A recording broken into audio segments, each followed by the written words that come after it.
दोस्तों ये ख़बर सुन करके आपके पैरों तले से ज़मीन खिसक जाएगी।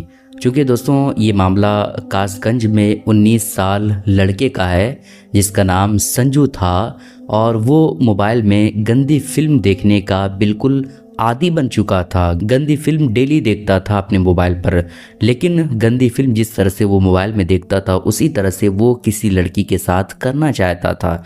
लेकिन उसने अपनी बहन को साथ में तने तनहा पकड़ा तो उसके साथ रेप कर दिया और पकड़े जाने के डर से भाई ने अपनी सगी बहन का रेप करने के बाद उसका गला दबा करके हत्या कर दिया, यानी कि उसकी जान ले ली। जांच हुई तो राज सारे के सारे खुल गए और अब ये दरिंदा पुलिस के अंडर में है। पुलिस ने इसको गिरफ्तार कर लिया है। नाम तो इसका आपने जान ही लिया, इसका नाम संजू है।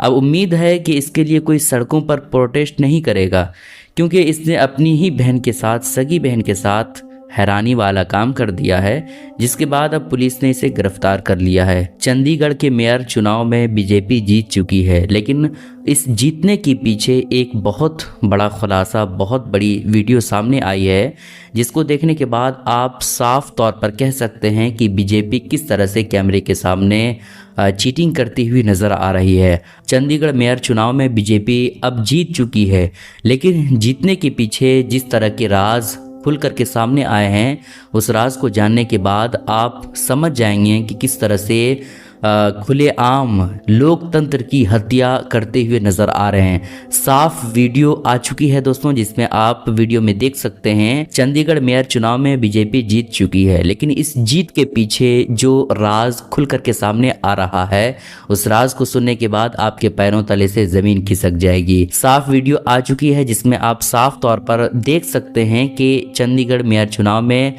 रिटर्निंग अधिकारी किस तरह से हर वोट की पर्ची पर दो दो जगह पेन चलाकर वोट कैंसिल बार बार कर रहे हैं, और वो भी कैमरे की तरफ देख रहा है। उसे पता है कि कैमरा चालू है, कैमरे की नज़र में है, लेकिन इसके बावजूद वोट को कैंसिल कर रहे हैं। अब सोचने वाली बात यह है कि कैमरे के सामने अधिकारी लोकतंत्र की हत्या करने में ज़र्रा बराबर भी डर महसूस नहीं कर रहे हैं। तो अब सोचने वाली बात है कि कैमरे के पीछे कितने अधिकारी लोकतंत्र का जनाजा निकालते होंगे, आप इस बात से अंदाज़ा लगा सकते हैं। खैर, इसके बारे में सुप्रीम कोर्ट ने भी बहुत बड़ी फटकार इस शख्स पर लगाया है। सुप्रीम कोर्ट ने क्या कहा है वो आप सुने। Your lordships may see the entire video. Your lordships may see the ballot papers if required or not. Is this behavior of a returning officer? Looks at the camera, defaces the ballot, and obviously where there is a cross at the bottom, he just keeps it into the tray. The moment there's a cross at the top, the man defaces the ballot and then looks at the camera to see who's looking at him. But insofar as that observation concerned, Malord, Please tell your returning officer that the Supreme Court is watching over him.